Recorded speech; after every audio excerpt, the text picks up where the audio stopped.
Bonsoir frères et sœurs. Encore une fois, nous sommes ensemble pour un petit moment de partage de la parole du Seigneur et aussi pour nous donner l'occasion de prier notre cher Sauveur, de nous adresser au Roi des Rois, celui qui nous a arrachés aux ténèbres et qui nous propose une espérance vivante et éternelle. Ce soir, nous allons lire un verset dans le livre de l'Ecclésiaste, au chapitre 4,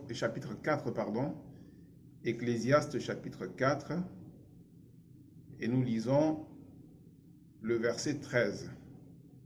Ecclésiaste chapitre 4, le verset 13. Mieux vaut un enfant pauvre et sage qu'un roi vieux et insensé qui ne sait plus écouter les avis, car il peut sortir de prison pour régner et même être né pauvre dans son royaume. Amen. J'aimerais simplement retenir cette parole, car il peut sortir de prison pour régner. Sortir de prison pour régner, c'est inhabituel. Je connais un homme qui est sorti de prison sous les acclamations, sous les ovations de la foule. Cet homme, vous le connaissez tout autant que moi, il s'appelait Barabbas. Il avait été mis en prison pour une sédition et un meurtre avec certains de ses compagnons. Et voilà que lors du procès de Jésus, la foule va être incitée à réclamer la libération de Barabbas et la condamnation de notre Seigneur Jésus-Christ. Voilà donc Barabbas qui sort de prison, ovationné par la foule. Il a sa petite journée de gloire, mais plus tard, on n'en parle plus. Barabbas est entré dans les oubliettes de l'histoire, tandis que celui qui a été condamné, notre Seigneur Jésus-Christ, lui, est entré dans sa gloire. Et par lui encore aujourd'hui, des millions d'hommes et de femmes découvrent la vie éternelle et entrent dans le plan béni de Dieu. Ici, je suis surpris de ce propos que tient le roi Salomon. Il peut sortir de prison pour régner, ce qui veut dire qu'il a certainement vu des gens sortir de prison pour régner. Pour pouvoir régner en sortant de prison, il faut s'y être préparé à ce règne. Il faut que pendant ce temps de prison, la personne qui a cette pensée de sortir puisse se préparer, puisse acquérir des compétences, puisse acquérir des choses qui vont l'aider à entrer dans ce règne. Alors, qui Salomon a-t-il vu sortir de prison pour régner? On peut peut-être parcourir ensemble la parole du Seigneur et découvrir quelques-uns de ces hommes-là. Je ne pense pas que Salomon fasse allusion à ces hommes-là, certainement, mais en ce qui nous concerne aujourd'hui, nous voyons que ces hommes-là sont sortis de prison afin de pouvoir régner. Pourquoi est-il important de traiter ce sujet? C'est parce qu'aujourd'hui, l'impatience est en train de gagner notre pays. Après quelques semaines de confinement, tout le monde n'en peut plus. Beaucoup de gens sont impatients de sortir du confinement pour recouvrir leur liberté.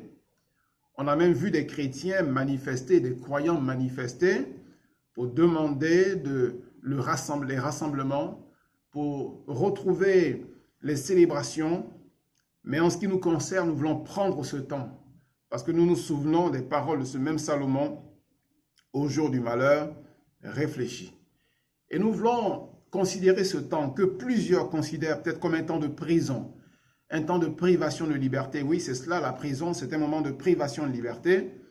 Nous voulons profiter de ces moments afin de nous préparer pour que cette parole se réalise. Ils sont sortis de prison pour régner. Ils sont sortis de prison, ils sont sortis de leur confinement afin de vivre une vie merveilleuse, miraculeuse et laisser ainsi le Seigneur se saisir d'eux, se servir d'eux et pouvoir ainsi manifester sa gloire. Le premier homme dont nous allons parler aujourd'hui, ce soir, nous trouvons son histoire dans le livre de la Genèse. Cet homme s'appelait Joseph. On connaît le récit de l'histoire de Joseph. Et nous lisons dans Genèse chapitre 41, au chapitre 41 du livre de la Genèse. Il nous a dit ceci au chapitre 41, le verset 9. Alors le chef des échansons prit la parole et dit à Pharaon, « Je vais rappeler aujourd'hui le souvenir de ma faute. Pharaon était irrité contre ses serviteurs et il m'avait fait mettre en prison dans la maison du chef des gardes, moi et le chef des panetiers. Nous eûmes l'un et l'autre un songe dans une même nuit, et chacun de nous reçut une explication en rapport avec le songe qu'il avait eu. Il y avait là avec nous un jeune hébreu, esclave du chef des gardes. Nous lui racontâmes nos songes et il nous les expliqua. Les choses sont arrivées selon l'explication qu'il nous avait donnée. Pharaon me rétablit dans ma charge et il fit pendre le chef des panetiers. Pharaon fit appeler Joseph. On le fit sortir en hâte de prison. Il se rasa, changea de vêtements et se rendit vers Pharaon. Et nous lisons toujours au chapitre 41, le verset 41. Pharaon dit à Joseph, « Vois, je te donne le commandement de tout le pays d'Égypte. » Pharaon ôta son anneau de la main et le mit à la main de Joseph. Il le revêtit d'habits de fin lin et lui mit un collier d'or au cou. Il le fit monter sur le char qui suivait le sien et l'on criait devant lui, à genoux. C'est ainsi que Pharaon lui donna le commandement de tout le pays d'Égypte. Amen. Il peut sortir de prison pour régner. Joseph est un homme dont l'histoire est passionnante. Ce garçon a 17 ans à peine et on le voit qui est là dans la présence du Seigneur et il vit des moments de grande visitation divine. Ses frères en sont jaloux et ils vont le vendre à des marchands qui vont par la suite l'amener en Égypte. Et c'est là, on passe sur les détails de toutes ces péripéties qu'il va vivre. C'est là qu'il va se retrouver dans une prison. Dans cette prison, il n'est pas dans le désespoir. Dans cette prison, il y a toujours dans son cœur les promesses divines qui sont là en train de se manifester. Cette prison nous donne aussi l'occasion de voir comment nous pouvons vivre ce temps de confinement, comment nous pouvons vivre nos épreuves. Nos épreuves peuvent nous paraître comme des temps de prison. Il y a là deux hommes qui sont dans les mêmes conditions que Joseph, mais il nous a dit que lorsque le matin Joseph les regarde, ils ont mauvais visage. Plaise à Dieu que nous n'ayons pas mauvais visage dans nos moments de prison, dans nos épreuves, dans nos difficultés, dans nos moments de solitude, mais qu'au contraire, nous puissions toujours nous réjouir dans le Seigneur. Le psalmiste exhorte en disant, « Pourquoi t'as battu mon âme? Pourquoi gémis-tu au-dedans de moi? Espère en l'Éternel, car je le célébrerai encore. » Joseph est en prison et il s'intéresse aux autres. Joseph est en prison et tout ce que sa main trouve à faire, il le fait avec la force que Dieu lui donne, au point que, nous a-t-il dit, le chef des gardes va lui laisser toute liberté dans la prison et Joseph va s'occuper de la prison comme de sa propre maison, comme de sa propre famille. Il va voir ces hommes qui sont complètement désespérés et il va s'efforcer au sein de ses propres difficultés de les exhorter, de les encourager afin de leur redonner espoir et de leur donner de pouvoir se réjouir, que le nom de notre Seigneur soit béni.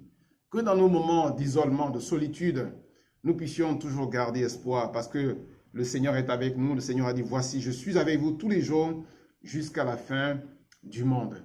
Joseph donc va être appelé, plus de 2 années s'écoulent et voici que Pharaon va faire un songe qui va le troubler et Joseph va être appelé parce que le chef des panetiers et le chef des échansons avaient été mis en prison. L'un a été mis à mort, l'autre en est sorti, le chef des échansons en est sorti, il a retrouvé son poste et il va se rappeler ce qui s'était passé dans la prison 2 années plus tôt. Et voilà que Joseph va être appelé et il va se retrouver devant Pharaon. Voici donc un homme qui sort de prison mais qui est rempli du Saint-Esprit. On va lui proposer un songe et il va en avoir tout de suite la révélation. Je dirais que Dieu nous appelle à sortir de nos prisons afin de régner dans ce monde par la révélation du Saint-Esprit. Dieu nous appelle à sortir de nos prisons et à garder les regards fixés sur Jésus-Christ et de connaître quels sont ses desseins, quels sont ses plans et quelle est la voie qu'il a tracée pour nous et quels sont ses desseins pour ce monde perdu auquel il veut que nous annoncions la parole de la vérité, la parole de la vie éternelle. Joseph va être revêtu d'un manteau. Joseph va porter un collier. Oui, nous sortirons. Nous sortirons et nous serons revêtus de gloire. Nous sortirons avec le manteau de la justice, avec le vêtement royal, le manteau de la joie et de l'espérance, et nous régnerons parce que Christ est avec nous et Christ en nous, c'est là l'espérance de la gloire. Joseph ne s'est pas laissé abattre, Joseph ne s'est pas laissé aller à penser que Dieu l'avait complètement abandonné après tant d'années sans voir la réalisation des promesses divines, mais cet homme a gardé dans son cœur les promesses qui lui avaient été faites et un jour, cela s'est accompli. Merci Seigneur pour la grâce qu'il nous a faite d'avoir été revêtus du Saint-Esprit. Merci Seigneur pour la grâce qu'il nous a faite de connaître sa parole et de savoir que ce que Dieu dit, sa main a aussi le pouvoir de l'accomplir. Nous allons dans le Nouveau Testament, dans le livre des Actes des Apôtres, et nous lisons dans Actes chapitre 16, Actes des Apôtres chapitre 16, et au verset 40, il nous a dit ceci: quand ils furent sortis de la prison, ils entrèrent chez Lydie, et après avoir vu et exhorté les frères, ils partirent. Amen. Ici, il est question de Paul et de Silas, qui se sont rendus dans la ville de Philippe sur une révélation du Seigneur. Paul va avoir un songe, une vision au milieu de la nuit. Un homme va lui apparaître, un Macédonien, qui lui dira « Passe en Macédoine et secours-nous ». Et donc les frères vont se rendre dans cette contrée pour annoncer la parole du Seigneur, réalisant véritablement que Dieu les y envoie, que Dieu les y appelle. Et puis voilà qu'après avoir délivré une femme remplie d'esprits mauvais, ils vont être arrêtés et ils vont être mis en prison. Et là encore, cette prison va nous donner des enseignements qui sont importants pour notre propre marche spirituelle. Il nous a dit que le geôlier qui était là, à qui on a confié les prisonniers, après les avoir mis donc dans la prison intérieure, après leur avoir mis des cèpes aux pieds, il s'est endormi. Il s'est endormi. Tandis que Paul et Silas, eux, chantaient les louanges et les cantiques du Seigneur. Alléluia. Cet homme s'est endormi. Oui, que Dieu nous aide à ne pas nous endormir. Que Dieu nous aide à ne pas nous endormir dans les moments d'épreuve, dans les moments de solitude, dans les moments où nous semblons comme en prison. Mais que nous réalisions que c'est juste un passage vers la gloire. Si nous sommes fidèles, alors nous régnerons avec le Seigneur. Si nous restons attachés à la sainte parole, si nous gardons nos yeux sur la récompense, sur la rémunération qui nous est promise, alors Dieu travaillera avec nous, Dieu travaillera en nous et par nous, et il nous rendra ainsi en bénédiction à ceux qui périssent, loin de l'espérance de la vie éternelle. Paul et Silas chantaient les louanges du Seigneur et ils priaient. Ils adoraient le Seigneur. Ils avaient à cœur de partager leur foi. Ils désiraient que ceux qui les avaient fait entrer dans cette prison puissent être connus de tous ceux qui étaient là. Et alors ils ne se sont pas gênés de chanter les louanges du Seigneur et de prier notre cher Sauveur. Alléluia. Bien-aimés frères et sœurs, que le Saint-Esprit nous inspire un chant nouveau et que nous puissions de tout notre cœur chanter les louanges du Seigneur, que nous puissions nous entretenir par des psaumes, par des cantiques spirituels et que nous puissions ainsi adorer notre bien-aimé Sauveur, que notre joie soit parfaite et que nous puissions suivre l'exemple de ces hommes et de ces femmes d'autrefois dont l'expérience a été tellement touchante au point que nous devons les imiter. Il nous a dit que donc, alors que Paul et Silas sont en train de chanter les cantiques du Seigneur, sont en train d'adorer le Seigneur, il va y avoir un tremblement, un grand tremblement de terre qui va se produire. Les fondements de la prison vont être ébranlés, les portes vont s'ouvrir, les liens de tous les prisonniers vont être rompus et le geôlier se réveille. Et le geôlier se réveille. Oh, plaise à Dieu qu'il se produise des événements dans nos vies qui nous réveillent. Nous qui sommes peut-être touchés par le sommeil spirituel, plaise à Dieu qu'il y ait des tremblements de terre qui nous réveillent. Plaise à Dieu que Dieu favorise des situations qui vont nous bouleverser, qui vont nous toucher et qui vont nous amener à entendre cette parole. Réveille-toi, toi qui dors. Relève-toi d'entre les morts et Christ resplendira sur toi, Christ t'éclairera. Le geôlier se réveilla et il vit les portes de la prison ouvertes. Lorsque nous dormons, nous pensons que les portes sont fermées. Lorsque nous sommes dans le sommeil spirituel, nous ne voyons pas les perspectives que Dieu met devant nous. Mais lorsque nous nous réveillons, lorsque quelque événement provoqué par le Seigneur nous réveille, lorsque nous sortons de notre sommeil spirituel, alors nous voyons que notre Dieu est fidèle, qu'il est bon et qu'en fin de compte, il est celui qui ouvre et personne ne peut fermer. Et quand il ferme, personne ne peut ouvrir. Le geôlier se réveilla et il vit les portes de la prison ouvertes. Seigneur, viens et retire de dessus ton Église quelques sommeils spirituels, afin que nous voyions les portes ouvertes. L'apôtre Paul dira, une porte grande et d'un accès efficace m'est ouverte. Il parlait de la ville d'Éphèse où il avait le désir d'aller annoncer la parole du Seigneur. Il dira, une porte grande et d'un accès efficace m'est ouverte. Oui, je le crois aujourd'hui encore, des portes grandes et d'un accès efficace nous sont ouvertes, mais seulement lorsque nous sommes plongés dans un profond sommeil spirituel, nous ne voyons pas ces portes ouvertes et nous tâtonnons comme en plein jour, alors que notre Dieu nous a donné de vivre la liberté glorieuse des enfants de Dieu. Alors le geôlier va donc voir les portes ouvertes et il pense que tout le monde est parti, il pense que les prisonniers se sont sauvés. Il va sortir son épée et Paul dira, non, ne te fais pas de mal, nous sommes tous ici. Cet homme va s'effondrer, il va s'écrouler et il va se tourner vers le Seigneur. Alléluia, que Dieu soit béni. Cet homme va se tourner vers le Seigneur et toute sa famille. Il va se réjouir d'avoir cru en Dieu et le lendemain, les apôtres vont être libérés. Il sortira de prison pour régner. Il nous a dit au verset 40, quand ils furent sortis de la prison, ils entrèrent chez Lydie et après avoir vu et exhorté les frères, ils partirent. Ils ont exhorté les frères.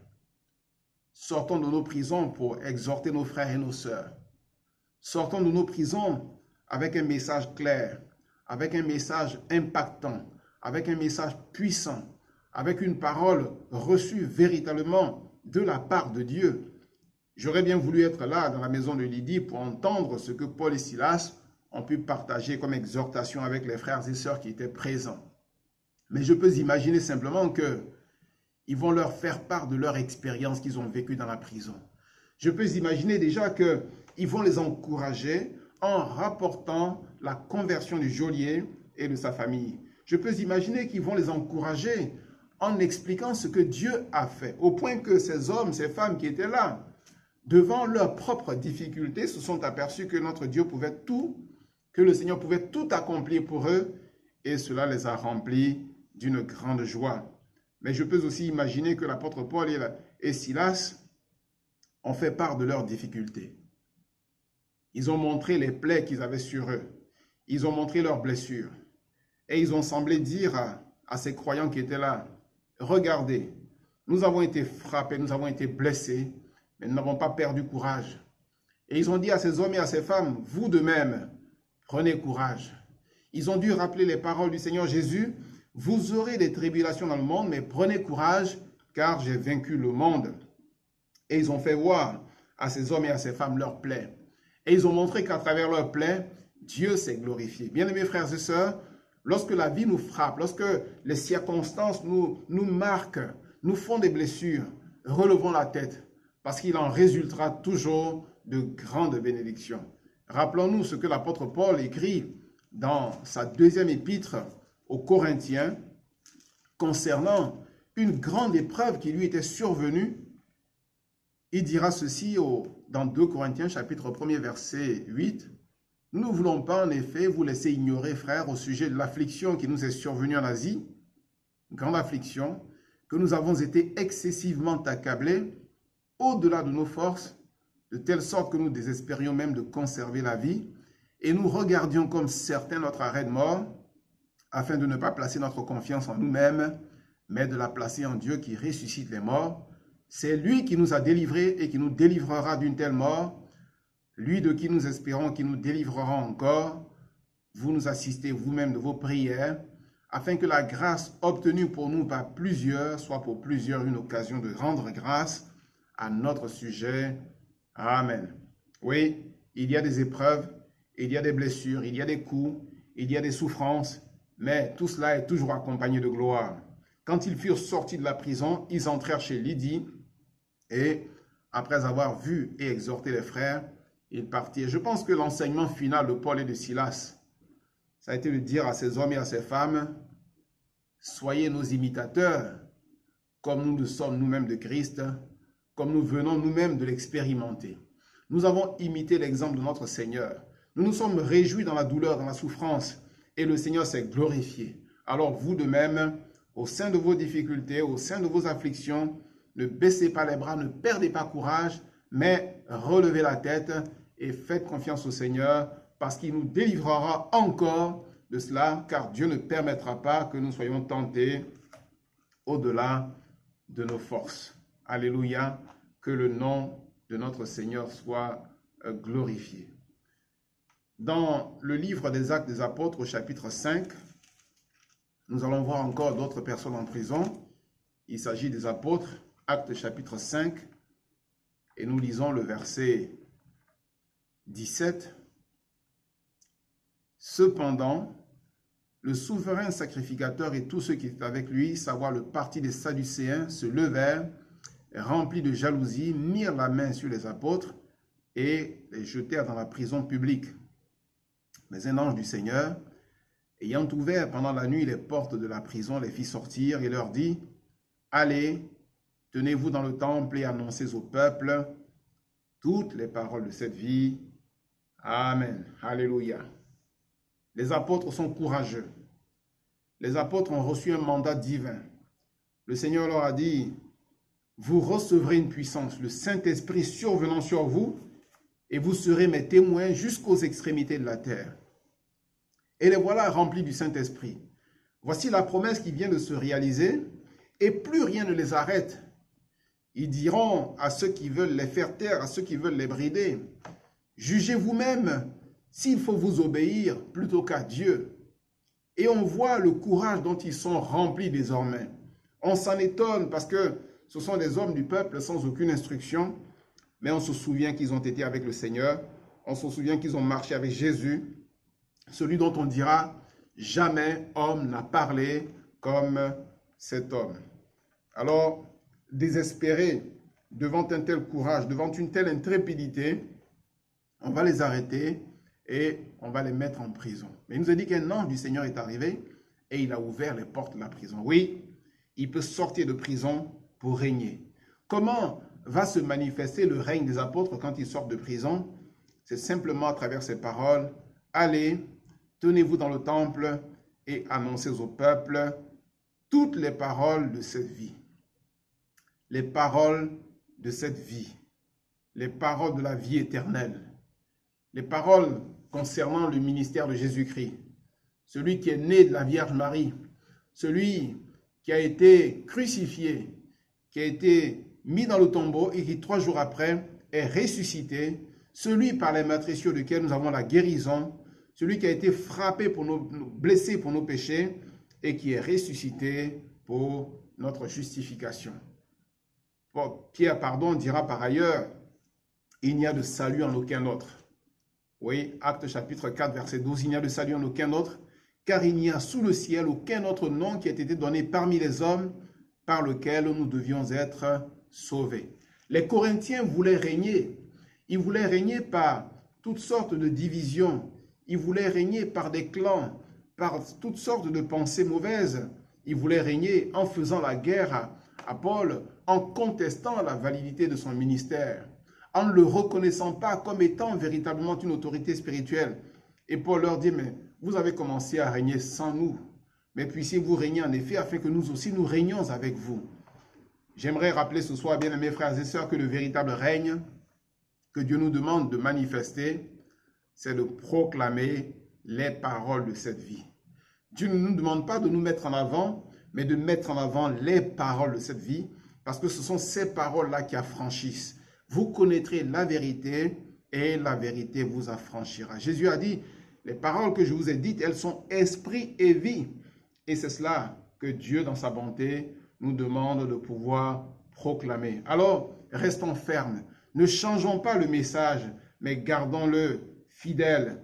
Gardons ce message que Dieu nous a donné. Ne cherchons pas à vouloir l'adapter aux circonstances, mais proclamons-le dans toute sa simplicité. Restons attachés à ces vieux et bons chemins sur lesquels le Seigneur nous a engagés.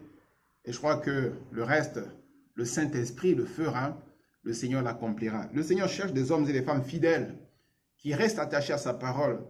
Des hommes et des femmes qui ne cherchent pas leur propre gloire, mais qui cherchent la gloire de celui qui les a appelés, qui les a établis. Et alors, le Seigneur, dans sa bonté, manifeste sa puissance. Que son nom soit béni. On va voir un dernier texte dans le livre du prophète Jérémie au chapitre 20. Jérémie, chapitre 20.